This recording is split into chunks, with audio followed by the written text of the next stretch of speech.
এলাকার লোকে কি বলবে, আমার আত্মীয় স্বজন কি বলবে, তুমি এরকম চললে, তুমি লেখাপড়া না করলে। হাওলা উচ্চ বিদ্যালয়ে প্রাক নির্বাচনী ও অর্ধবার্ষিক পরীক্ষার ফলাফল বিতরণ ও মতবিনিময় সভা অনুষ্ঠিত। এসপি নিউজ 24 টিভির সাথে আমি আছি নাহিদ মোস্তাফা। তথ্য ও ভিডিও চিত্রে এবার বিস্তারিত সংবাদ।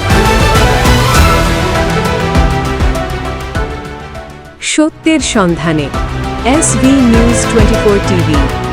চট্টগ্রামের বোয়ালখালী উপজেলার পোপাদিয়া ইউনিয়নের হাওলা উচ্চ বিদ্যালয়ে প্রাক নির্বাচনী ও অর্ধবার্ষিক পরীক্ষার ফলাফল বিতরণ উপলক্ষে শিক্ষার্থী, অভিভাবক ও শিক্ষক মণ্ডলীর অংশগ্রহণে আলোচনা ও মতবিনিময় সভা অনুষ্ঠিত হয়েছে।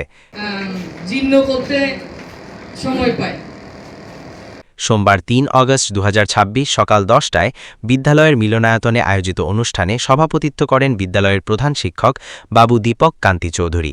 এতে প্রধান অতিথি হিসেবে উপস্থিত ছিলেন বিদ্যালয় পরিচালনা পর্ষদের সভাপতি মুসলিম মিয়া।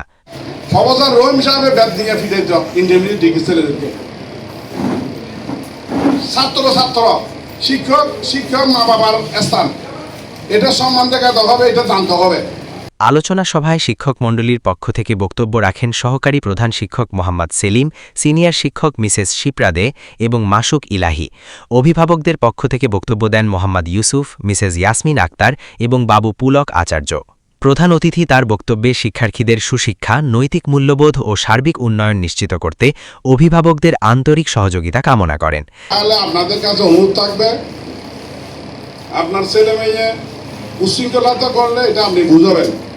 আপনার ছেলে মেয়েকে যদি বাপ মা ডেকে বুঝান, মানুষে কি বলবে, আমার এলাকার লোকে কি বলবে, আমার আত্মীয় স্বজন কি বলবে, তুমি এরকম চললে, তুমি লেখাপড়া না করলে, নিশ্চয়ই ছেলেরা বুঝবে।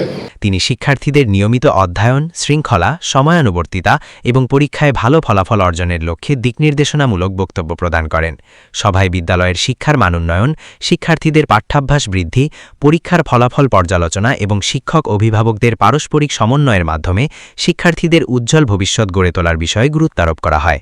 ছেলে মেয়েদের আপনারা জিজ্ঞাসা করবেন, যথাসাধ্য চেষ্টা করি যে যেন তারা বুঝতে পারে, ওভাবে আমি পড়াতে চেষ্টা করি। অনুষ্ঠান শেষে প্রাক নির্বাচনী ও অর্ধবার্ষিক পরীক্ষায় অংশগ্রহণকারী শিক্ষার্থীদের মাঝে ফলাফল বিতরণ করা হয়। SB news 24 TV, Boalkhali, Chittagong. ছেলেদেরকে এটা বোঝানোর জন্য বলবেন, আমার বাবা বিদেশ আছে, টাকা পাঠাইলে আমার এদিকে লাগছে, লাগছে, এটা ছেলেদেরকে বুঝাতে হবে। তোমার বাবা টাকাটা কিরকম করে পাঠাইছে, তুমি এটা বুঝছো, টাকাটা এখানে দিতে আমি তোমাকে দিচ্ছি, তুমি যদি টাকাটা খরচ করে লেখাপড়া শিখে আগামী যদি কিছু করতে না পারো, তাহলে আমি কি জবাব দেবো? এটা আপনার ছেলে মেয়েদেরকে বুঝাবেন।